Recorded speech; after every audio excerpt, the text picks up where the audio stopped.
Larry Grasilia, a student from Sorsogon State College School of Graduate Studies. Today, let us talk about graph theory, specifically Euler graph.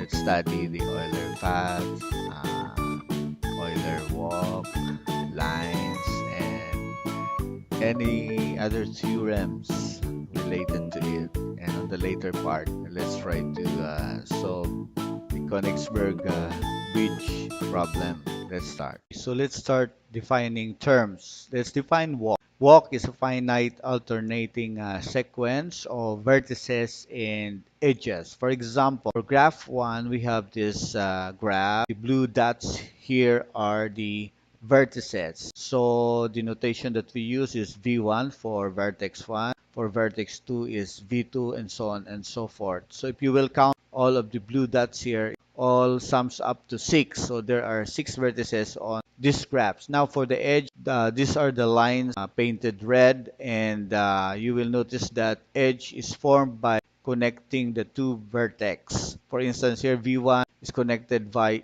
edge 1 to vertex 2. So E1, E2, E4 are the notation that was used for the edges. Now you have here 6 edges. Now for the walk, let's try to traverse this graph from V1, E1, V2, E2, and up to V6. So actually this is a walk because vertex and the edges appears alternately in sequence. Okay, so from V1 to V3, V5 to V6. So this is a walk. Now another example, again, if we start here to V1 and V2, instead of going up here, we goes down E3, B4, and then to B5. Instead of going here to E6, we goes to E4, and then we rotate again, and then to E5 and goes back to V5 to E6 and V6. So we end up again at the vertex 6. So this is another kind of walk in which if you will traverse this graph, it is rotating on this loop. No, it's like a looping but with vertices. So this is a walk sample. Now there is a so-called an open walk based on the terminal vertices. So in our example, the terminal vertices are V1 and V6. Okay. If the terminal vertices are different from each other, then that is an open walk. So this one is an open walk because it has different terminal vertices. This is the beginning vertex, and this one is the ending vertex. And the other one is the closed walk. So if the terminal are the same, so where it is started and there ends. For instance, here in graph 2, if you start to traverse this vertex from V2, E2 here, and going around here up to V1, E1, and then goes back to V2. So this is a sample of a closed walk in which you started at V2 and again you traverse and end up at V2. So this is a closed walk. Now for the Euler graph, actually an Euler graph is a graph that contains an Euler path.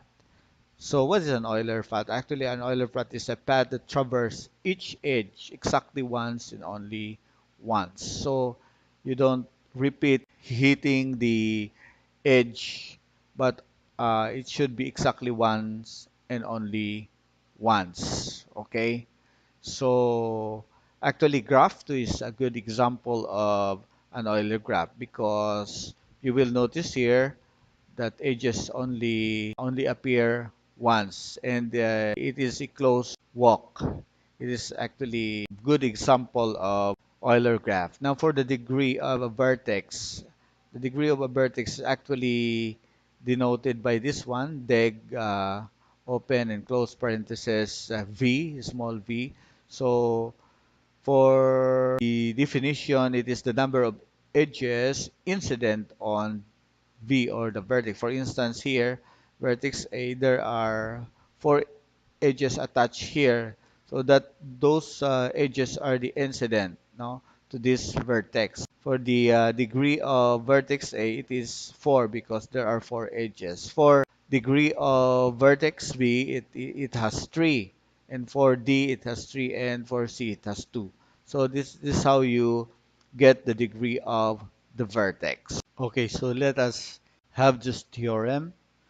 It says here that a given connected graph G contains an Euler path if it has two vertices of odd degree.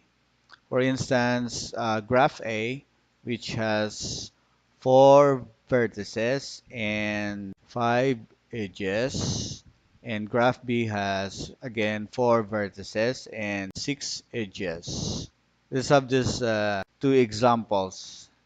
Let's consider graph B.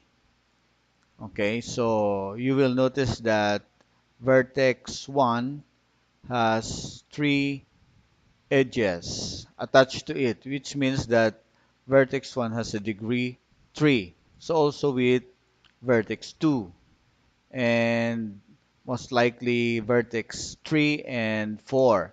All of them has degree 3. Okay, so all vertex of graph B is of degree 3 each. Therefore, V1, V2, V3, and V4 has an odd degree. Okay, so the theorem states that it must have two vertices of odd degree for it to have an Euler path. Now, we can also know if the graph is an Euler graph, if it has an Euler path that traverses all of its edges. We mean Euler path as touching only once the edges. Okay, so let's try to investigate this graph. Thank you so much for watching. I hope I have contributed significant ideas in your life. God bless you.